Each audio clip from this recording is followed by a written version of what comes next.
24 घंटों में देखें क्या हुआ है, आपको अंदाज़ा होगा कि और ये और किस तरह से जो है ये रेत का जो या जो किला था वो किस तरह रेत बन के गिर रहा है पूरी दुनिया में इस वक्त सिस्टम। कल अमेरिकन प्रेसिडेंट डोनाल्ड ट्रंप जो हैं उन्होंने हुक्म दिया और उनके हुक्म के ऊपर जो है वो हुतीस के ऊपर यमन में अटैक्स हुए। अच्छा, और उसमें यूएसएस हैरी ट्रूमन जो कि मौजूद है अभी भी रेड सी में ही है, उनकी तरफ से अटैक्स हुए। और उससे पहले उन्होंने जो है प्रेसिडेंट ट्रंप ने जो एक तवील उन्होंने मैसेज सोशल मीडिया पे जारी किया, उसमें उन्होंने कहा today I have ordered the United states, first हम दिखा सकें मिलिट्री को कि वो डिसाइसिव और पावरफुल मिलिट्री एक्शन करें होती is terrorist in Yemen. They have waged an unrelenting campaign of piracy, violence and terrorism against America and other ships, aircrafts and drones. अच्छा, जो बाइडन जो हैं वो बहुत ज़्यादा पैथेटिकली वीक थे, ठीक है, सारी बात उन्होंने, लंबा इनका मैसेज है। और उन्होंने बीच में ये भी कहा कि यूएस और वर्ल्ड इकोनॉमी को कई बिलियंस का नुकसान हुआ है और ये जो अमेरिकन वेसल्स के ऊपर अटैक्स हैं इनको टॉलरेट नहीं किया जाएगा और लीथल फोर्स यूज़ होगी। और आखिर में इन्होंने जो बात की फ्रीडम ऑफ नेविगेशन की बात की इन्होंने, नेशनल ट्रेड, और फिर उन्होंने लास्ट इसको क्लोज ऐसे किया कि to all Houthis terrorist, your time is up and your attacks must stop starting today, if you don't hell will rain down upon you like nothing you have seen before. एक तो ये hello will rain down जो है ना, ये कुछ बड़ा ही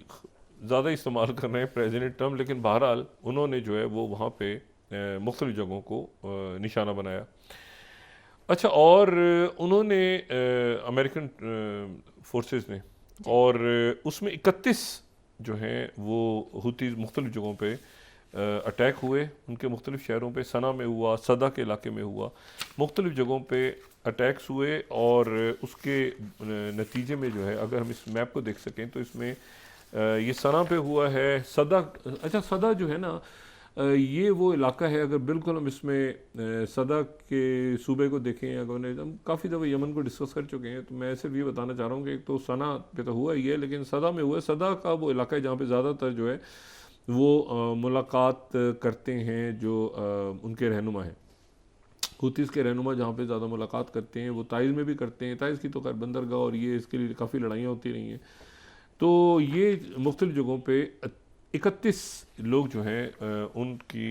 जानों से चले गए। अच्छा, उसके बाद जो है वो ये हुआ कि जो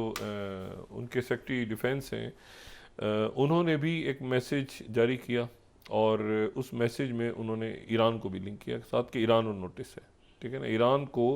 ऑन नोटिस,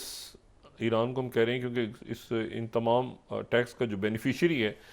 उन्होंने कहा कि ईरान है, और ईरान को भी हम वार्न कर रहे हैं और साथ ये भी कर रहे हैं। ईरान की तरफ से फिर सख्ती से उसका जवाब आया। अच्छा, वो भी एक्स के ऊपर ही आया, उन्होंने ट्वीट ही किया, उनके जो फॉरेन मिनिस्टर हैं उन्होंने, ये हम फोर्थ स्लाइड को दिखा सकें तो उन्होंने कहा कि United States government has no authority business dictating Iranian foreign policy. वो एरा जो था वो ख़त्म हो चुका है 79 के अंदर, और ये है कि 60,000 जेनोसाइड हो रहा है, ठीक है, और 23 बिलियन डॉलर्स दिए हैं एक जेनोसाइडल रजीम को, 60,000 फ़लस्तीनी मारे गए हैं, और दुनिया जो है अकाउंटेबल करार दे रही है stop killing of Yemeni people. अच्छा, उन्होंने कहा कि ये नोटिस पे हैं, लेकिन इससे पहले एक और बात हुई जो बड़ी अहम है कि हुतीज़ पे अटैक से पहले जो है, और पहले और इसके दरमियान जो है वो अमेरिका ने बाकायदा इन्फॉर्म किया रशिया को, यानी ये अमेरिका का अटैक नहीं था, अमेरिका ने रशिया को ऑन बोर्ड लिया। और उसमें जो है वो जो अगर हम दिखा सकें फोर्थ सेक्रेटरी जो रूबियो ने टेलीफोन पे बात की काफ़ी तफसीली रशियन काउंटर पार्ट से, सर्जेई लेवरोव से। अच्छा, उसका जो अगर हम पढ़ें इसको फोर्थ स्लाइड को हम देखें तो उन्होंने पहले टेलीफोन कॉल पे बात की और उन्होंने कहा कि ये अमेरिका जो है वो अटैक करने जा रहा है ईरान बैक हुतीज़ के ऊपर। और साथ ही उन्होंने ये कहा कि Houthis attacks on US military and commercial shipping vessels in the Red Sea tolerate नहीं होंगे, इनको ऑन बोर्ड लिया। अच्छा, अब इसमें थोड़ा सा इख्तलाफ है, जो रशिया का स्टेटमेंट है वो इससे मुख्तलिफ है, वो मैं आपको बताता हूँ भी क्या इशू है इसमें। और फॉरेन मिनिस्टर ने डिस्कस किया नेक्स्ट स्टेप्स, ये बात बड़ी इंपॉर्टेंट है, next steps to follow up on recent meetings in Saudi Arabia and agreed to continued working towards restoring communication between United States and Russia. अच्छा, जो रशिया की तरफ से उनकी जो फॉरेन मिनिस्ट्री है, अगर हम 5th यहाँ पे देखें तो उसमें भी तकरीबन ऐसे ही है बात, लेकिन उसमें जो है वो एक अगर हम उसको देखें तो उसमें जो 5th स्लाइड है, जो ministry of foreign affairs of Russian Federation है, उसमें बात वही है कि जी फॉरेन मिनिस्टर सर्जेई लवरोव ने बात की यूएस से, सेक्रेटरी स्टेट से, यूएस इनिशिएटिव पे उन्होंने कॉल की, ठीक है। During conversation Marco Rubio informed him of US decision to launch a military operation against the Houthi forces in Red Sea region. अब वो टेररिस्ट और ये सारा यहाँ पे हूथी फोर्सेस इस्तेमाल हो रहे हैं, तो अल्फाज का थोड़ा सा ऊपर नीचे अल्फाज हैं।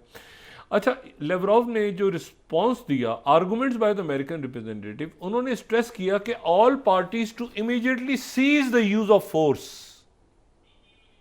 ताकत का इस्तेमाल बंद करें सब, यानी सबसे मुराद ये है कि सब,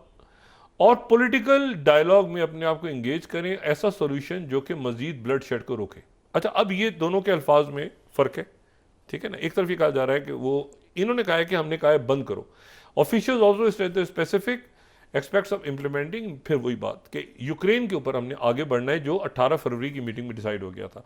एग्रीड टू मेंटेन कॉन्टैक्ट, ये बात बड़ी इंपॉर्टेंट है कि इन्होंने कहा कि इसको फोर्स को रोकें, अब आप फोर्स को इस्तेमाल ना करें, होती इसके अगेंस्ट को पॉलिटिकली इसको हैंडल करें डायलॉग के जरिए। और उन्होंने, अमेरिका ने खुद अटैक करने से पहले रशियंस से बात की, उसके अटैक के बाद या उसके दौरान, जिस वक्त भी, लेकिन कम्युनिकेशन होना बड़ा इंपॉर्टेंट है दोनों मुल्कों का, और जो एक ख़ास लेवल पे, यानी सेक्रेटरी स्टेट्स के लेवल पे। ये बात मैं पहले भी कह चुका हूँ कि इनके एनएसएस के दरमियान भी राब्ते हो गए हैं, इनके पूरे डेलीगेशन मिल चुके हैं ना। रियाद में तो एनएसए भी थे, और उसके अलावा उनके जो हैं वो सीआईए के, और उनके जो रशियन फॉरेन इंटेलिजेंस सर्विसेज के जो हेड हैं, वो उनके भी राब्ते हैं सबके। तो ये जो है, ये अटैक हुआ हुतीज़ के ऊपर। अच्छा, हुतीज़ पर अटैक की बुनियादी तौर पे अब जो वजह समझ में आती है वो ये है कि 4 दिन का अल्टीमेटम दिया था हुतीज़ ने कि 4 दिन तक अगर ये सीज़ फायर रिन्यू नहीं हुआ तो हम जंग बंदी जो हमने अभी की हुई है सीज़ फायर के दौरान, हम उसे ख़त्म कर देंगे और हम इसराइल पर अटैक कर देंगे। अब वो जंग बंदी उधर जो है हमास से अलग बातचीत हो रही है, तो इधर जो है वो हुतीज़ गालिबन तैयारी पकड़ रहे थे कि हम दोबारा इसराइल पे अटैक करें, या ये है कि या शिप्स को दोबारा रोक दें, क्योंकि उधर सीज़ फायर से इधर भी सीज़ फायर हो गया था ना। उधर सीज़ फायर हुआ था जैसे ही गज़ा में, तो हुतीज़ ने भी सीज़ फायर कर दिया था, और यहाँ से भी जहाज़ जा रहे थे और सारा मामला खुल गया था, पूरा एक दुनिया खुल पड़ी थी। अच्छा, इन्होंने फिर आगे से हुतीज़ ने भी जवाब दिया है कि एक्सलेशन का जवाब एक्सलेशन से होगा। अब जो आपने कर दिया इसका जवाब होगा। एक शायद उनकी तरफ से मिसाइल फायर हुआ है, जो गालिबन इसराइल में नहीं लेकिन कहीं इजिप्ट के इलाके में, सहरा के इलाके में गिरा है, लेकिन अभी जो है वो हुती जवाब देते हैं या नहीं देते, अभी इस पर होल्ड है, क्योंकि रशिया और अरब ममालिक भी नहीं चाहते, कोई नहीं चाहता कि इसमें एक्सलेशन हो, ये एक्सलेशन दोबारा हो, लेकिन चूँकि वो अटैक करने वाले थे तो इसको होल्ड करवाने के लिए ये बात हुई है कि उन्होंने अटैक कर दिए। 31 लोग इसमें हुतीज़ के जो हैं, हुतीज़ अब जवाब क्या देते हैं। जो ईरान के वज़ीर ख़ारजा हैं वो मेरी इत्तला के मुताबिक वो ओमान पहुंच गए हैं, मस्कत, और मस्कत जो है वो जो, अब मैं इसके बारे में सिर्फ ये इतना मुताद अंदाज में कहना चाह रहा हूँ कि वो मस्कत में है। मस्कत की जो सरजमीन है वो भी एक तरह से जो बैकडोर डिप्लोमेसी है उसमें इस्तेमाल हुई है। मस्कत वो खूबसूरत मुल्क है जिसने जो है तमाम तर प्रेशर्स के बावजूद वो जब ये हुतीज़ और अरब ममालिक का झगड़ा चलता रहा तो वो उसमें न्यूट्रल रहे। हालांकि उनको यमन से बॉर्डर मिलता है, और कई दफ़ा मैं बता चुका हूँ कि बीच में हदरुल मौत बहुत बड़ा इलाका है, क्योंकि यमन की सारी पॉपुलेशन एक तरफ है जो बंदरगाह और ये सऊदी अरब, जो बाकी जो हदरुल मौत का इलाका है बहुत बड़ा, जिसमें बेशुमार ट्राइब्स हैं। मतलब इतना मुश्किल है उनके ट्राइब्स के नाम याद करना। 2 मुल्कों के ट्राइब्स के नाम याद करते करते इंसान का दिमाग बिल्कुल उसका दही निकल जाए। और वो एक यमन के ट्राइब्स हैं और एक जो है वो आपकी लीबिया के ट्राइब्स हैं। मैंने इतनी कोशिश की है कि ट्राइब 8, 10, 12, 15 का नाम याद हो जाए, वो बहुत लंबी लिस्ट है। इतने ट्राइब्स हैं कि आप परेशान हो जाएंगे, इतने ट्राइब्स कैसे हैं इस इलाके में।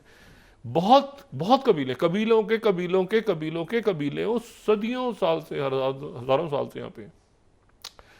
तो ये जो है ये वो ईरान के जो वज़ीर ख़ारजा हैं वो यहाँ पे पहुँचे हुए हैं मस्कत में, और वो जो है वो वहाँ पर, अच्छा उसकी मस्कत की इम्पोर्टेंस ये है ओमान की कि वो वहाँ पर जो है वो बायलेटरल टॉक्स भी ईरान और अमेरिका की अगर कहीं होती हैं तो वो मस्कत में होती हैं।